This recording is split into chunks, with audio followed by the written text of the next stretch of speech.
Mutual fund series की आज की वीडियो में हम कवर करने वाले हैं म्यूचुअल फंड द्वारा दी गई उन फैसिलिटीज को जिनका इस्तेमाल करके आप अपनी म्यूचुअल फंड जर्नी को और भी बेटर तरीके से प्लान कर सकते हैं।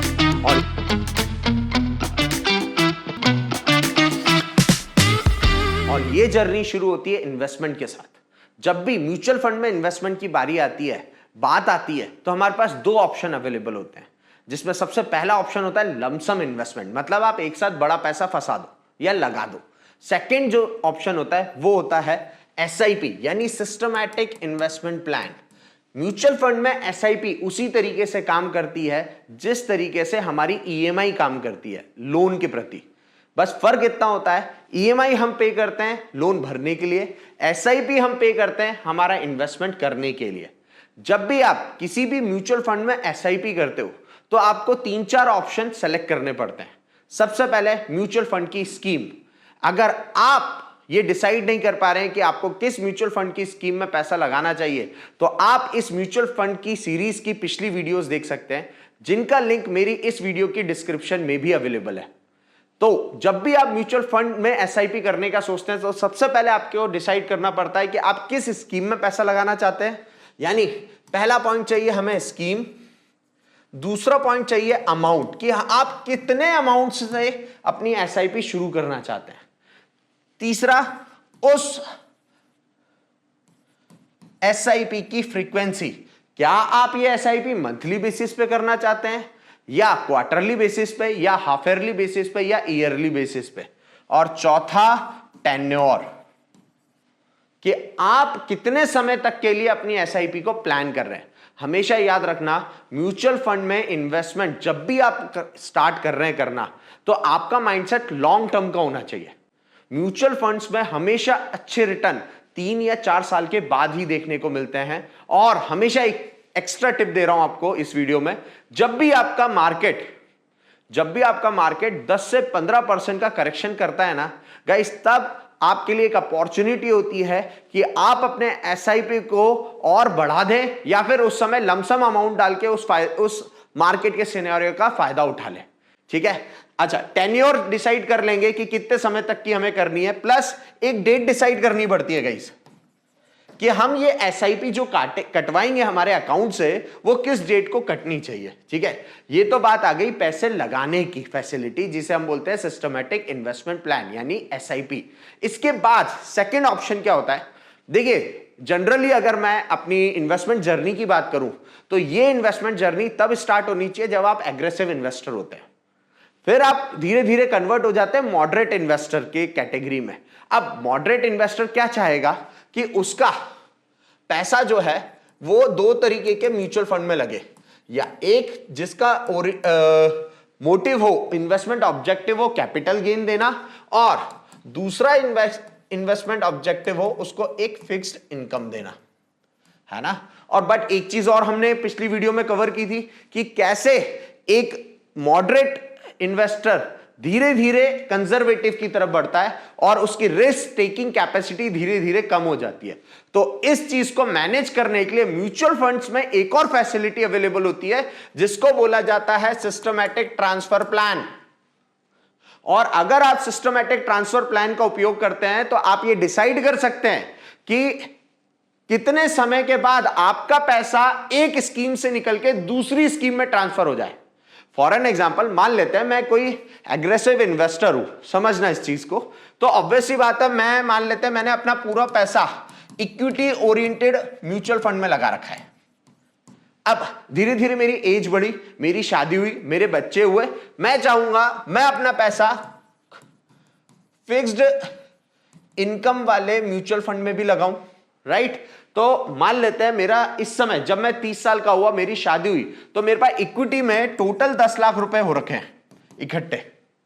अब मैं चाहूंगा मेरा कुछ पैसा फिक्स्ड इनकम में भी चला जाए, तो मैंने क्या किया, यहां से 1 लाख रुपए यहां पे शिफ्ट कर दिए। ठीक है, अब इससे क्या हो जाएगा, इक्विटी में मेरे पास 90% पैसा बचेगा और 10% मेरा फिक्स्ड इनकम में चला गया। अब मैं ये चाहूंगा कि जब भी मेरी एसआईपी पे हो, है ना, तो उस एसआईपी का 90% पैसा इधर जाए, 10% इधर जाए। अब भाई जैसे जैसे मेरी एज बढ़ेगी, मेरी रिस्क टेकिंग कैपेसिटी भी तो चेंज होगी। तो मेरे को हर बार म्यूचुअल फंड चेंज करना पड़ेगा। कैसे? कि यहां से पैसा निकाल के यहां शिफ्ट करना पड़ेगा। तो इस चीज का सॉल्यूशन दिया म्यूचुअल फंड ने, एक फैसिलिटी देके, जिसको बोला जाता है सिस्टमैटिक ट्रांसफर प्लान, जिसमें मैं ये डिसाइड कर सकता हूं कि कितने समय बाद मेरा पैसा यहां से निकल के फिक्स इनकम में शिफ्ट होता चले जाए। फॉर एन एग्जांपल, मैंने डिसाइड किया हर साल के आखिर में जितना भी पैसा मेरा इक्विटी में है उसमें से 5% पैसा शिफ्ट होके फिक्स्ड इनकम में शिफ्ट हो जाए करे, है ना। इससे क्या होगा, जैसे मैं 30 साल का हूं, मैंने ये डिसाइड कर दिया, अब मैं 31 साल का हुआ तो मेरा यहां से 5% पैसा निकल के यहां चला गया। ऐसे करके जब मैं 50 साल का होऊंगा तो मेरा पैसा जो है मेजरली फिक्स इनकम की तरफ शिफ्ट होना स्टार्ट हो जाएगा। ऐसे ही करके मैं जब कंजर्वेटिव इन्वेस्टर बनूंगा तब मेरा मेजरली पैसा अपने आप मैं देखूंगा कि पूरा का मैक्सिमम पैसा जो है मेरा फिक्स इनकम की तरफ शिफ्ट हो गया और छोटा सा पार्ट मेरा इक्विटी में पड़ा हुआ है। और यही होता है, ऑब्वियसली बात है, यही एक गोल होता है कंजर्वेटिव इन्वेस्टर का। अच्छा भाई, हमने ये समझा एग्रेसिव इन्वेस्टर जब होते हैं, इन्वेस्टिंग करते हैं, तो कैसे करना है? एसआईपी के थ्रू। जब हम मॉडरेट इन्वेस्टर हैं, धीरे धीरे हमारा एक स्कीम से दूसरे स्कीम में पैसा शिफ्ट करना है एसटीपी के थ्रू, यानी सिस्टमैटिक ट्रांसफर प्लान के थ्रू। अब मान लेते हैं मैं रिटायर हो गया और मैं कंजर्वेटिव इन्वेस्टर की कैटेगरी में पहुंच गया। अब मुझे क्या करना है भाई? मेरे पास इनकम सोर्स खत्म हो गया, मतलब मैं फर्दर एसआईपी नहीं कर सकता, मैं फर्दर लमसम पैसे नहीं डाल सकता, क्योंकि मेरे पास अब इनकम सोर्स नहीं है। अब मेरे पास जो पैसा है वो मेरे म्यूचुअल फंड में ही पड़ा है। अब मैं वहां पे एक फैसिलिटी का उपयोग कर सकता हूं, सिस्टमैटिक विड्रॉल प्लान। मैं क्या करूं? फॉर एन एग्जांपल, मैंने 25 साल की उम्र से म्यूचुअल फंड में इन्वेस्टमेंट करना स्टार्ट किया एंड 60 साल की उम्र तक मान लेते हैं मेरे पास 10 करोड़ का अमाउंट हो जाता है म्यूचुअल फंड में। अब मेरे पास कोई इनकम सोर्स नहीं है, इसका मतलब ये थोड़ी है कि मैं पूरे 10 करोड़ निकाल के बैंक में रख लूं।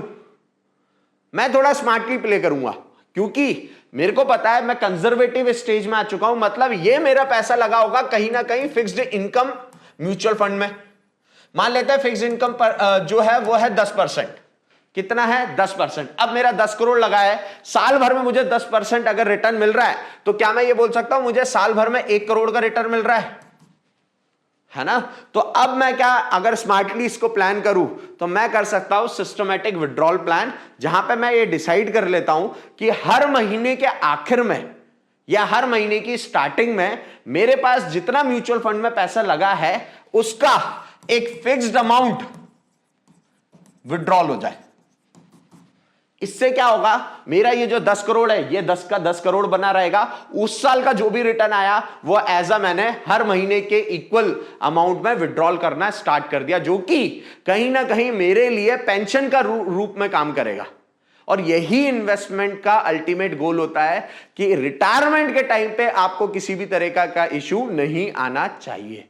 ठीक है, तो ये जो 3 फैसिलिटी होती है ना गाइस, ये बहुत कम लोगों को समझ में आती है, और इन तीनों फैसिलिटी का आप अच्छे से इस्तेमाल करेंगे तो आप अपनी म्यूचुअल फंड की इन्वेस्टमेंट की जर्नी को बहुत अच्छे से प्लान कर सकते हैं। वापस से एक और बार रिपीट करूंगा, जब आप इन्वेस्टमेंट कर रहे हैं तो एसआईपी के थ्रू करें।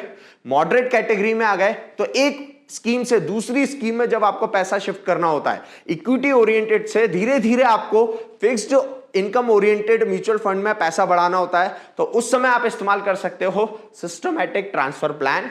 और फिर जब आप कंजर्वेटिव कैटेगरी में आ गए, जब आपके पास कोई इनकम सोर्स नहीं है और सीधा सीधा आपको पैसा यही बचा हुआ है, तो इसमें आप पूरा पैसा एक साथ ना निकालें।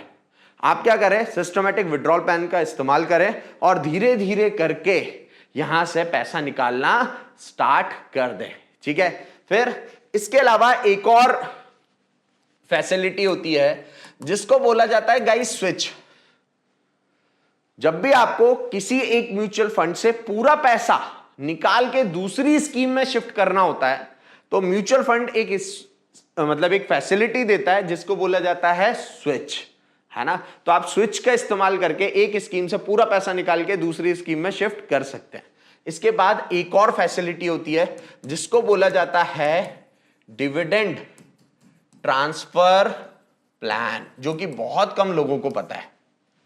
बेसिकली मैं आपको एक चीज बताता हूं, क्या होता है जब हम स्टॉक मार्केट में डायरेक्ट इन्वेस्टिंग करते हैं तो वो जो शेयर होते हैं वो हमारे डीमैट में आते हैं, और जब शेयर हमारे डीमैट में आते हैं तो उस पर कोई भी अगर डिविडेंड डिक्लेयर होता है तो वो डायरेक्ट हमारे बैंक अकाउंट्स में आता है।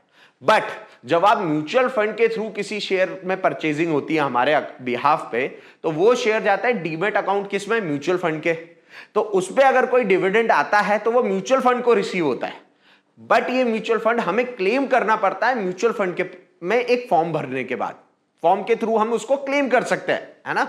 आई mean to say that, but बहुत सारे लोगों को ये पता ही नहीं होता कि म्यूचुअल फंड पे भी डिविडेंड आता है, और उन डिविडेंड का इस्तेमाल भी मैं म्यूचुअल फंड की स्कीम खरीदने में कर सकता हूं या म्यूचुअल फंड में कर सकता हूं। तो आप क्या कर सकते हैं, जब भी आप कोई म्यूचुअल फंड की प्लानिंग कर रहे हैं, तो अपने म्यूचुअल फंड का जो भी ब्रोकर है ना, जो भी आपको असिस्ट कर रहा है, उससे एक डिविडेंड ट्रांसफर प्लान का एक फॉर्म ले लें और उस फॉर्म को फिलअप कर दें। इस फॉर्म को फिलअप करने के बाद आप ये समझ जाएंगे कि आपने एक फैसिलिटी को ऑन किया है, जिसके थ्रू आपने अपने म्यूचुअल फंड जो मैनेज कर रहा है उसको गाइड कर दिया है कि भैया मेरे अमाउंट पे जो भी डिविडेंड आएगा, मेरी होल्डिंग पे जो भी डिविडेंड आएगा, उस डिविडेंड को आप फर्दर स्कीम में वापस री इन्वेस्ट कर दें। तो इस फैसिलिटी को बोला जाता है डिविडेंड ट्रांसफर प्लान। तो बेसिकली ये 5 तरीके की फैसिलिटी होती है गाइस, और इन 5 फैसिलिटी का इस्तेमाल करके आप अपनी म्यूचुअल फंड जर्नी को और भी बेटर तरीके से प्लान कर सकते हैं। आई होप आपको इस सीरीज में बहुत कुछ सीखने को मिला होगा। Please drop your responses in our comment section and I will see you soon in my next video. चलो सीखते हैं।